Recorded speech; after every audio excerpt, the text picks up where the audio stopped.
3 days later, Ambassador Helen Cross sat in the neutral meeting station that mediator Yilessa had arranged. The station was small but comfortable, floating in empty space exactly halfway between the human and alien fleets.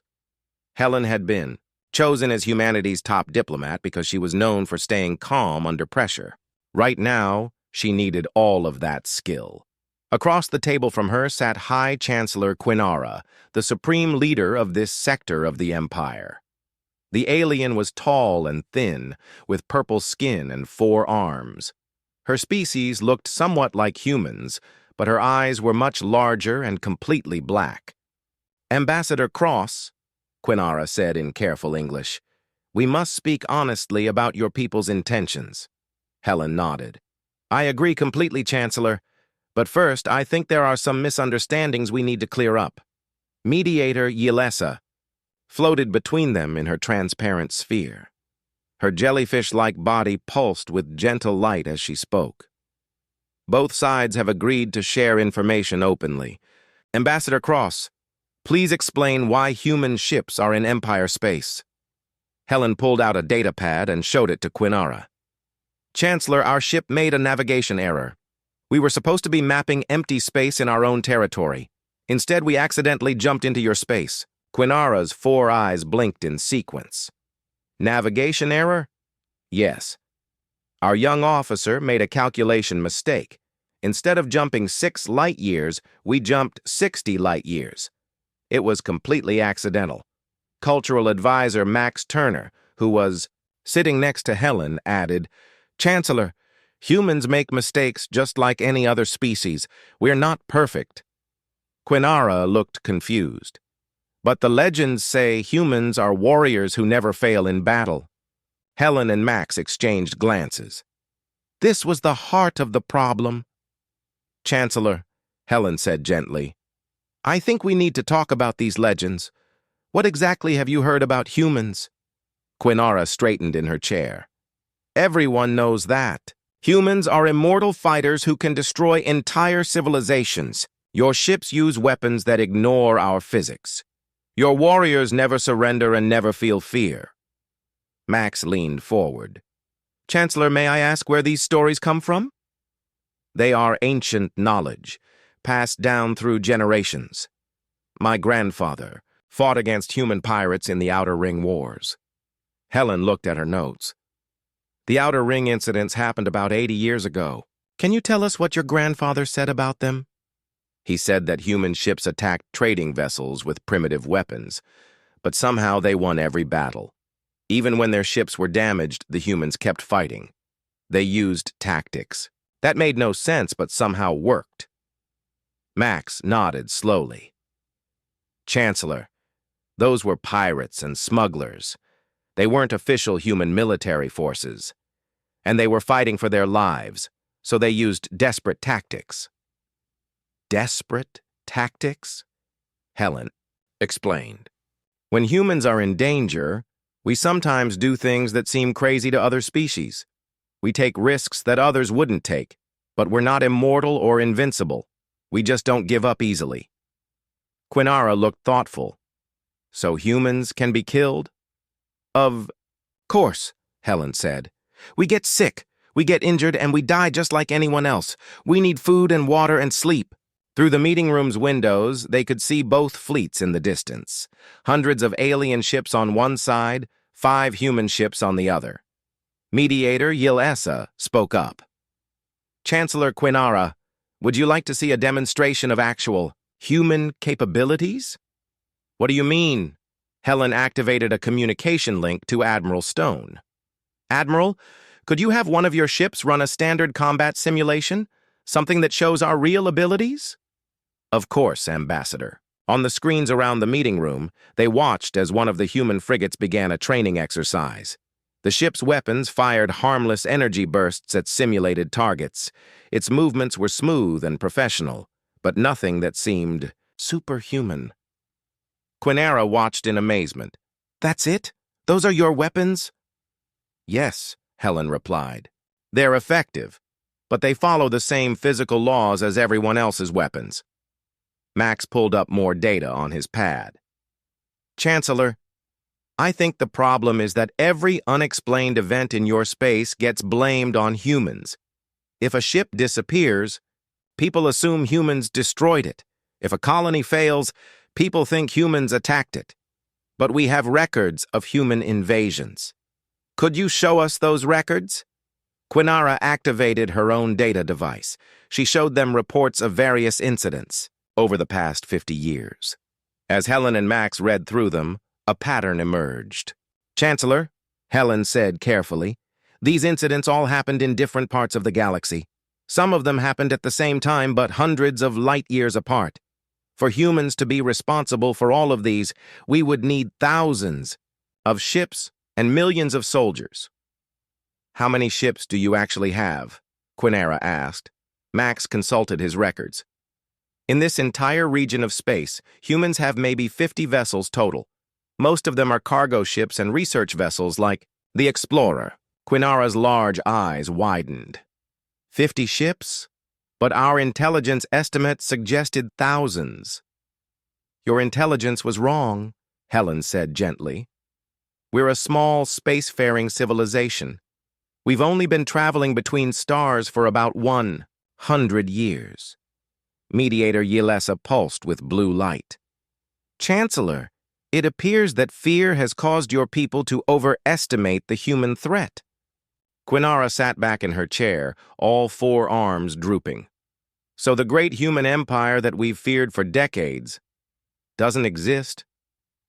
We do have a government, Helen said, but it's not an empire. We call it the Human Federation. We have about 30 colonized worlds and maybe 200 million people spread across them. 200 million? Quinara seemed shocked. Our sector alone has 50 billion people. Max nodded. Chancellor, you could probably defeat humanity in an open war if you wanted to. But we don't want war. We want to explore space and learn about other species. Like the crew of the Explorer? Exactly. They were studying stars and planets, not planning invasions.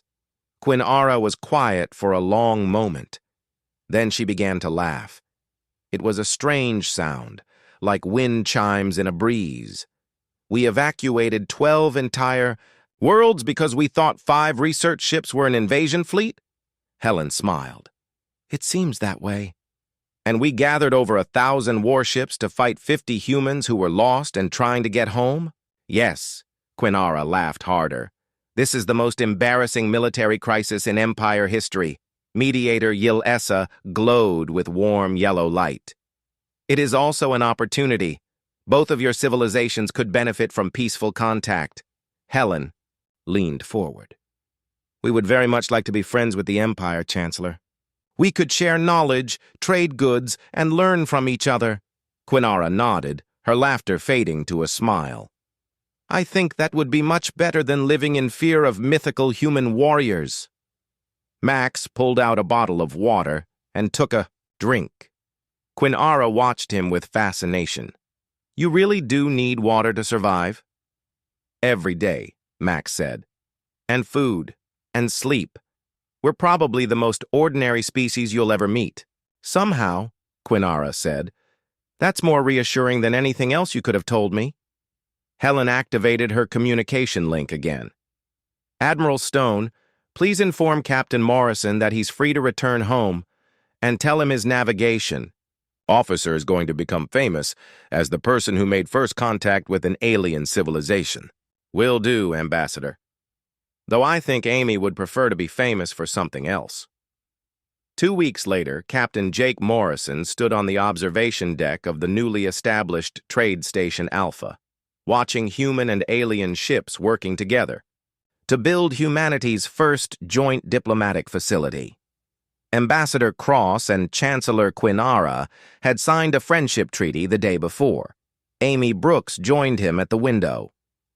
Captain, do you think this will really work? Humans and aliens cooperating? Jake watched an alien construction ship carefully position a section of the station while a human engineering vessel provided technical support. I think it will, Amy. We might have gotten lost, but we found something much more valuable than new stars to catalog. What's that? Proof that the universe is big enough for all of us. Amy smiled as she watched the two species working side by side. I guess making mistakes isn't always a bad thing. Sometimes, Jake said, the best discoveries happen when you end up somewhere you never planned to go. Admiral Vex Tar paced around the command center of Imperial Station Nexus 7. His reptilian scales were darker than usual, a sign of stress that everyone in the room could see. The massive space station served as headquarters for the Fourth Fleet, and right now it was in complete chaos. "Report!" Vextar growled to Captain Zordan, whose crystalline body was flickering with nervous energy. "Admiral, the human ship appeared without warning in Sector 7. My patrol ships detected it during routine scanning operations. The moment we realized what it was, I ordered immediate withdrawal of all units." General Kelanoth stepped forward. Her insect-like body moved with quick, jerky motions that showed her agitation. As a member of the hive mind species, she could feel the fear of thousands of her people across the sector. "Captain Zordan, describe the ship," she clicked in her mechanical voice. "Medium-sized, Admiral. Perhaps 300 meters long. It appeared to be scanning our positions, likely gathering intelligence for a larger attack force." Ambassador Felhari raised one of her 6 arms. Her blue skin had turned pale, another sign of fear among her people. "Have we confirmed it's actually human?" Vextar nodded grimly. "The energy signatures match the old records perfectly. There's no doubt." The room fell silent. Every species represented in the command center had heard the stories. Some had lived through encounters with humans decades ago. Others had only heard the legends passed down through generations. "Sir," said a young officer at a communication station, "we're receiving reports from across the sector.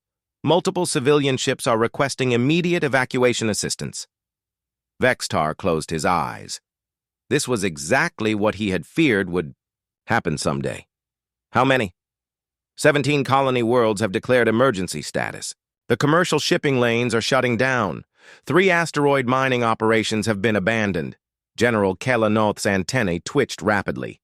"Admiral, my people are feeling panic from systems as far as 30 light-years away. The fear is spreading faster than our communication networks." Ambassador Felhari looked at the tactical display showing the sector. Red warning symbols were appearing across dozens of systems. "We need to make a decision quickly. Do we fight, or do we run?" "Neither option is good," Vextar said. He turned to address the room.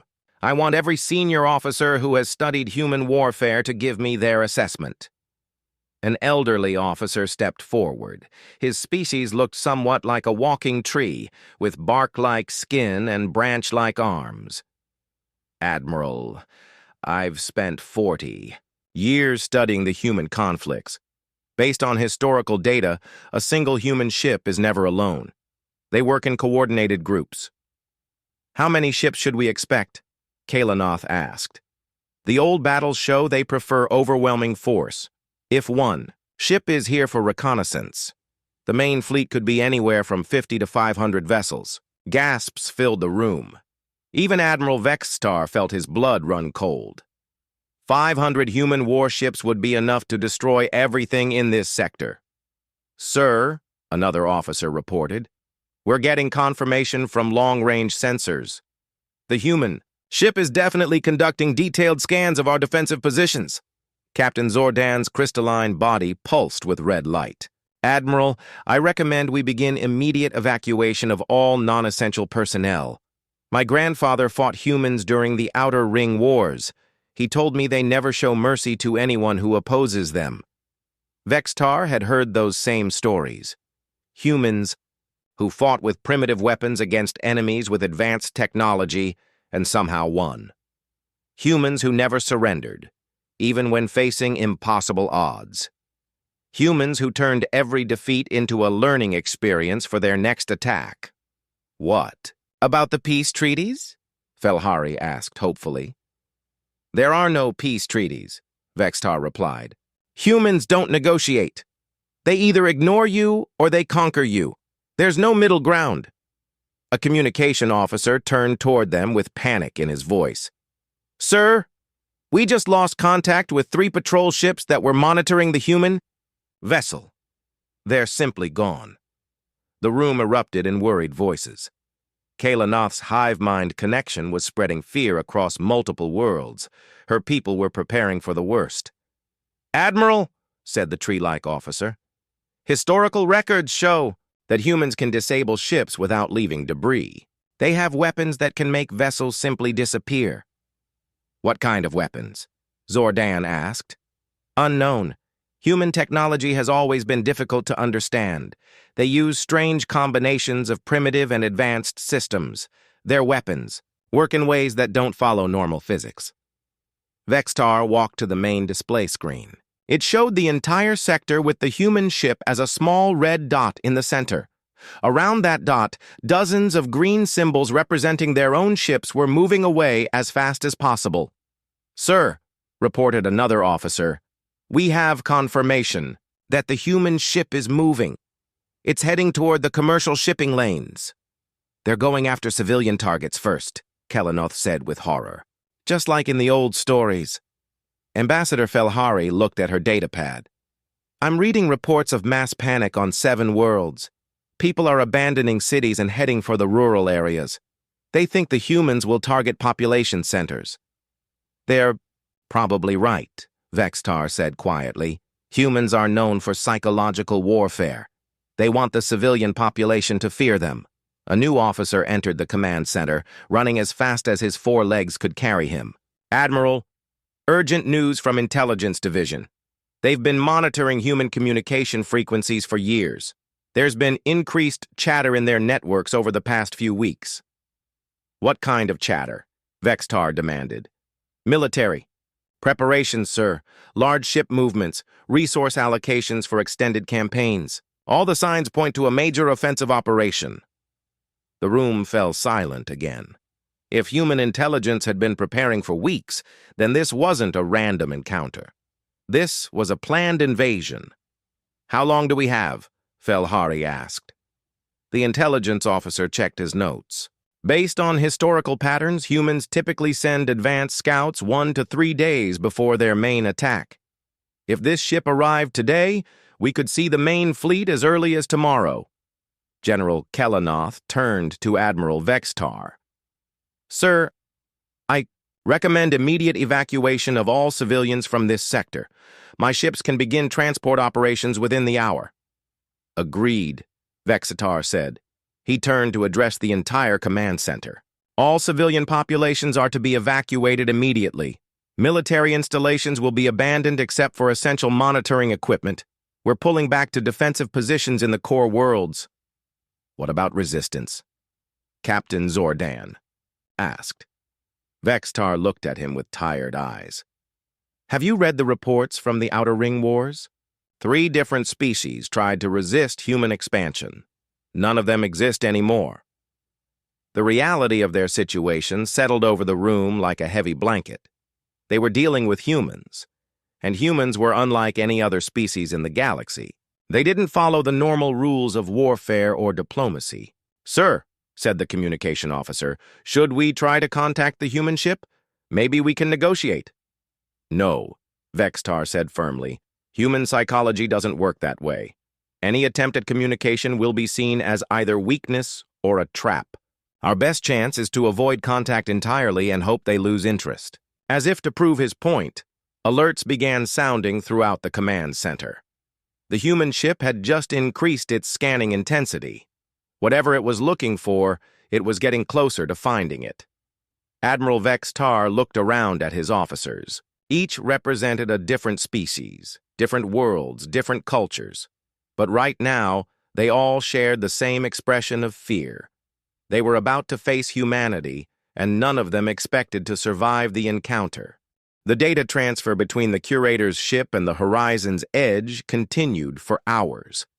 Jake and his crew found themselves processing information that should have driven them insane, but instead, it felt like pieces of a puzzle finally fitting together in their minds. They were learning about the true structure of space and time, about hidden dimensions that folded through reality like invisible rivers. Helen was the first to fully understand what they were being offered. Her scientific mind grasped the implications faster than the others. We are being given a choice, are we not?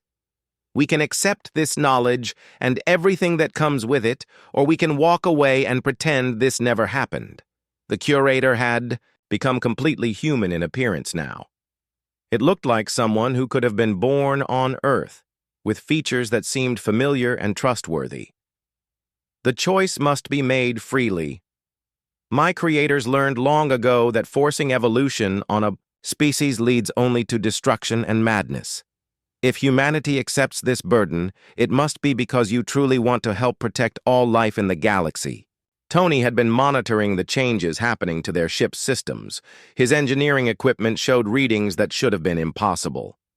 Captain, our computers are already designing technologies that break every law of physics I know. We have plans for engines that can travel faster than light without entering hyperspace, energy sources that draw power directly from empty space, weapons that can disrupt the fabric of reality itself. But Amy was seeing something darker in the streams of information flowing through her communication systems. The data included warnings and terrible knowledge about what was coming for the galaxy. There is a cost to all this, is there not? This knowledge comes with a price that we need to understand. The curator's expression became serious and sad. Understanding the true nature of reality means you can never again live in comfortable ignorance. Your species will see threats that others cannot perceive. You will face responsibilities that no other civilization can share. You will become lonely guardians, protecting species who may never understand or appreciate what you do for them. Marcus spoke up. His military training focused on the practical problems they would face. What happens if we say no? What happens to everyone else when these cosmic threats arrive? The curator gestured to the displays around them, which now showed images of dead galaxies floating in the void of space. Without guardians, this galaxy will face the same fate that my creator's galaxy faced long ago. Not death, but something worse. Complete erasure from existence itself, as if entire civilizations never existed at all. The other species have weapons and technology to defend against normal threats, but what approaches cannot be fought with conventional tools? Jake looked at his crew and saw the same determination in their eyes that he felt in his own heart. This was why humanity had reached for the stars in the first place. They had always been explorers and protectors, willing to face unknown dangers to help others. But this choice was bigger than anything humans had ever faced before. If we accept this responsibility, Jake said carefully, what happens to us personally? Do we stop being human? The curator's smile was warm and reassuring. You become more human than you ever imagined possible. The ability to hold contradictory ideas, to imagine impossible solutions, to hope when all logic says you should despair. These traits that make you human will be amplified and strengthened. You will retain everything that makes you who you are while gaining the tools to protect not just your own species, but all life in the galaxy. Helen felt the knowledge flowing through her mind like a gentle river. She could suddenly understand scientific concepts that had puzzled humanity for centuries. The mathematics that governed the birth and death of stars made perfect sense to her now. But instead of feeling overwhelmed, she felt excited about the discoveries that lay ahead. Tony was experiencing something similar with engineering knowledge. His mind was filled with designs for machines that seemed like magic, but he understood exactly how they worked. Engines that could fold space around a ship and travel vast distances instantly. Shields that could protect entire planets from cosmic disasters. Tools that could repair damage to reality itself. Amy found herself connected to communication networks that spanned not just the galaxy, but multiple dimensions. She could hear the whispers of civilizations in distant galaxies and the songs that newborn stars sang as they came to life. The universe was alive with voices, and she was learning to understand the language of existence itself. Marcus felt his protective instincts expanding beyond his crew and his species to include all forms of life threatened by the cosmic horrors, lurking in the spaces between realities. His tactical mind was now processing strategies on galactic scales, preparing for wars against enemies that existed in multiple dimensions at the same time. But even as they gained this incredible knowledge, they all remained fundamentally human. Jake could still feel his love for his crew and his concern for Earth. Helen was still excited by scientific discovery. Tony still wanted to build things that would help people. Amy still wanted to connect with others and share information. Marcus still wanted to protect the innocent. The curator watched them process the transformation with satisfaction. This is why your species was chosen. Any other race would have either rejected the knowledge as too dangerous or been consumed by it completely. Humans can accept cosmic responsibility while keeping their essential humanity intact. Jake felt the moment of choice approaching like a storm on the horizon. The decision he made in the next few minutes would determine not just the fate of his crew, but the future of every living being in the galaxy. The weight of that responsibility was enormous, but it felt right somehow. Humans had always stepped up when the universe needed heroes. What exactly do we need to do? Jake asked. If we accept this responsibility, what are the next steps? The curator's form began to glow with soft light as it prepared to give them the final piece of the puzzle. You must choose to merge your consciousness with the ship's systems, not lose yourselves but become something greater. You will become the first of a new kind of guardian, able to perceive threats across multiple dimensions and respond with technologies that transcend the normal limits of physics. The choice hung in the air between them like a physical weight. Around them, the ship continued its gentle transformation, becoming more familiar and comfortable with each passing moment. It was waiting for humanity to decide its own fate and the fate of the galaxy. Jake looked at each member of his crew, one last time before making the decision that would change everything. Jake's decision came not from careful thinking or long calculations, but from something deeper inside him. It was the same feeling that had driven humans to cross dangerous oceans, climb impossible mountains, and reach for distant stars, when everyone said it could not be done. We accept, Jake said, his voice clear and strong. Humanity accepts the responsibility to protect the galaxy. The moment those words left his mouth, everything changed. The curator's glowing form dissolved into streams of liquid light that flowed toward each member of the boarding party. Jake felt the light enter his body, but instead of pain or fear, he felt a sense of coming home to something he had always been meant to become. His consciousness expanded like a flower opening to the sun. Suddenly, Jake could perceive not just the ship around him, but the entire star system they were in. He could feel the gravitational pull of distant planets and sense the solar wind flowing from the nearby star. His awareness stretched out further, touching the edges of other star systems light years away. Helen gasped as her mind was flooded with scientific knowledge that spanned millions of years. She could suddenly see the quantum strings that held reality together like invisible threads. She understood the mathematics that governed how universes were born and how they died. But instead of overwhelming her, the knowledge felt like remembering things she had always known but somehow forgotten. Tony felt his engineering mind connect directly with the ship's incredible systems. He could understand technologies that made human science look like stone tools compared to modern computers. But rather than feeling small or inadequate, he felt excited by all the amazing machines he would help humanity build.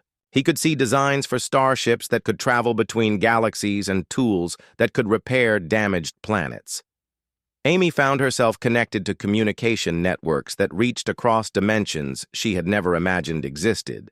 She could hear the songs of civilizations in distant galaxies and feel the pulse of energy that connected all living things.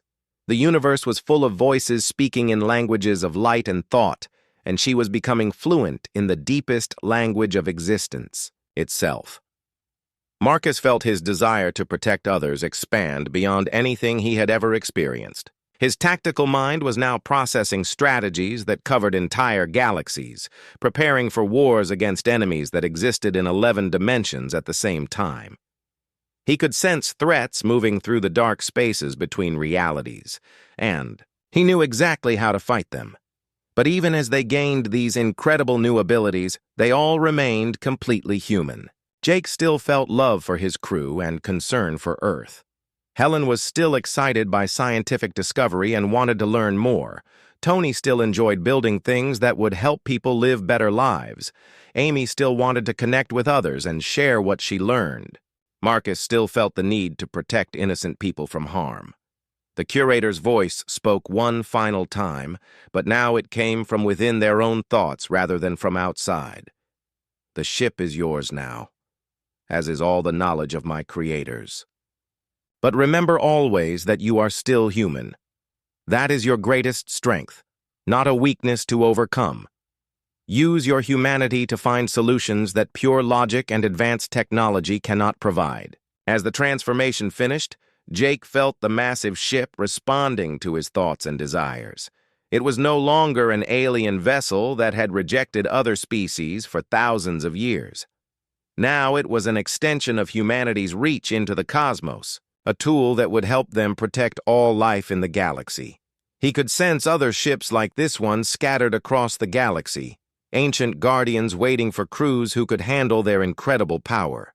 "Captain Morrison, this is Lisa calling from the horizon's edge," came a worried voice over their communication system. "You have been silent for 6 hours. Please respond with a status report."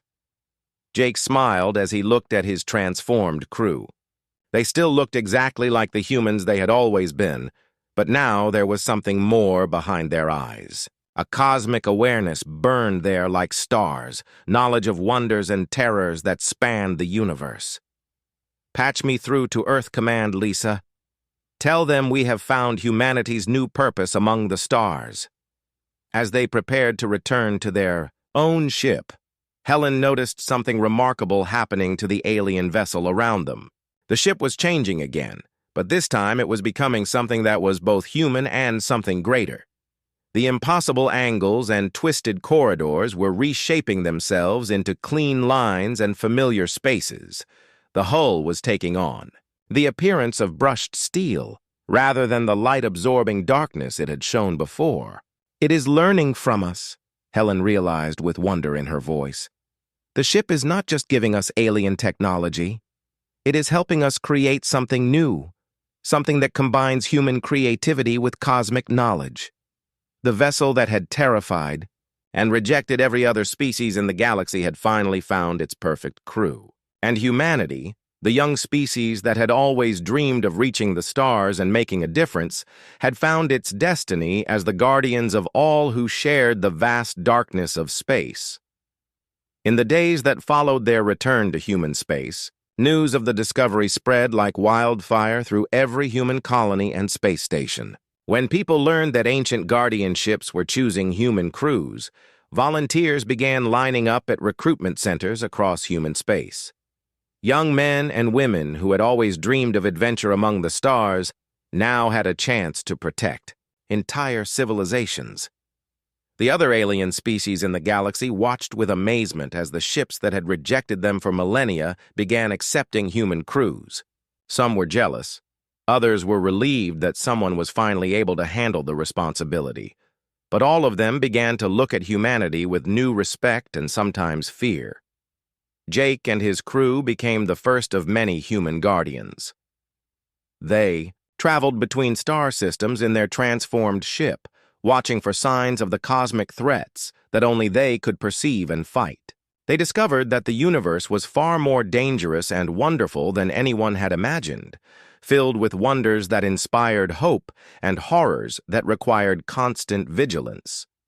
But they faced these challenges as humans, with human hearts and human determination. They brought hope to species that had given up, found solutions to problems that seemed impossible, and protected civilizations that never knew they were in danger. The age of human guardianship had begun, and the universe would never be the same. In the vast darkness between the stars, ancient evil stirred and began to take notice of the new guardians. The real test of humanity's worthiness was just beginning. The metal figure of the curator became more solid and human-like as it continued to speak with Jake and his crew. Its face now looked like it could belong to any person walking down a street on Earth, but its eyes held the wisdom and sadness of someone who had lived for thousands of years. "You want to know what this means for your species," the curator said, reading the question in Jake's mind before he could speak it aloud. "The answer is both wonderful and terrible. You will gain knowledge and power beyond your current understanding, but you will also carry burdens that no other species can share." Helen moved closer to one of the floating displays that surrounded them. The alien writing was now mixed with English words and numbers that she could read. "These readings show technologies that should not be possible, engines that can travel faster than light without using hyperspace, energy sources that tap directly into the fabric of space itself." The curator nodded and gestured toward the displays. "My creators mastered these technologies millions of years ago. They learned to manipulate the basic forces that hold reality together. But with that knowledge came the understanding of how fragile everything really is." Images began to form in the air around them. Jake saw star systems that looked normal from a distance, but when the view moved closer, he realized they were completely empty. Not destroyed by war or natural disaster, but simply gone. Where planets and stars should have been, there was nothing but empty space. "This is what the devourer swarms leave behind," the curator explained. "They do not blow up planets or burn them to ash. They consume the very concept of those worlds ever existing. When they are finished, the universe itself forgets that those places were ever real." Marcus had seen many battlefields in his military career, but these images made his blood run cold. "How do you fight something like that?" "You cannot fight them with guns or missiles or even nuclear weapons," the curator replied. "They exist partially outside of normal reality. To battle them, you need weapons that can reach into the spaces between dimensions. You need technology that works with the fundamental rules of existence itself." Amy looked up from her communication, equipment with confusion on her face. "But why us? Why humans? We have only been in space for 50 years. There are alien civilizations that have been traveling between stars for thousands of years. Surely they would be better choices for this responsibility." The curator's metal body shifted to match Amy's posture and stance. It was learning from them constantly, becoming more human with every moment. Those ancient civilizations are exactly the problem. They have become rigid in their thinking. They see the universe in fixed ways and cannot adapt when reality changes around them. More images appeared, showing different alien species that Jake recognized from diplomatic meetings and trade agreements.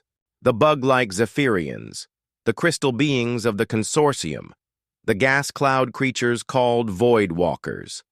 All of them were advanced and intelligent, but the curator was right about something. They all seemed locked into specific ways of thinking and acting. When the Zephyrians encounter something new, they analyze it according to their understanding of biology and chemistry, the curator continued. When the crystalline consortium faces a problem, they solve it with pure logic and mathematics. The Voidwalkers use their ability to phase through matter to avoid challenges rather than confront them directly. Helen was beginning to understand. But humans approach problems differently. We use logic and emotion together.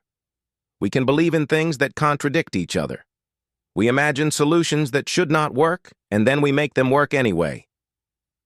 Exactly, the curator said, and for the first time, Jake heard something like excitement in its voice. Humans write stories about heroes who cannot possibly win, and then they find ways to win anyway. You believe in hope, even when all evidence says you should despair. This mental flexibility is what makes you capable of handling paradox. Tony's voice came through their communicators again. Captain, our computer systems are integrating with the alien technology, but it is not taking over our systems. Instead, it is creating something new. Our artificial intelligence is learning to process information in ways that were impossible before. The curator gestured to the displays around them, which were now showing technical diagrams that seemed to shift between alien designs and human engineering concepts. Your technology and mine are combining to create something that neither could achieve alone. Human creativity guided by cosmic knowledge. Jake felt the weight of responsibility settling on his shoulders like a heavy coat. If we accept this knowledge and these responsibilities, what happens to the rest of humanity? What happens to Earth? Nothing changes immediately, the curator assured him. This knowledge will spread slowly through your species. Some humans will volunteer to cruise ships like this one and patrol the galaxy for threats. Others will remain on Earth and live normal lives. But all of humanity will benefit from the technologies we share. Marcus asked the question that had been bothering him since they boarded the ship. What happens to us? The crew members who are here right now? Do we become something other than human? The curator's expression became gentle, almost fatherly. You will become more human than you have ever been. The traits that make your species special will be enhanced and strengthened. Your ability to hope, to adapt, to find solutions where none should exist. These qualities will grow stronger, not weaker. Amy had been monitoring the data streams flowing between the ship and their computers. The knowledge transfer is accelerating. I can feel information entering my mind, but it does not hurt. It feels like remembering things I had forgotten rather than learning something completely new. Helen was experiencing the same thing. Scientific concepts that had puzzled her for years were suddenly becoming clear. She could see how the fundamental forces of physics connected to each other in ways that human science had never suspected. It is like someone is turning on lights in rooms I did not know existed in my own mind. The curator smiled, and the expression looked completely natural on its now human face. That is because this knowledge was always meant for species like yours. My creators designed these concepts to be understood by minds that could think flexibly and creatively. You are not learning alien science. You are discovering the science that your own species was destined to master. Jake looked around at his crew and saw the same mixture of wonder and determination in their eyes that he felt in his own heart. They were being offered the chance to help protect the entire galaxy from threats that most species could not even perceive. It was exactly the kind of impossible challenge that humans had always risen to meet.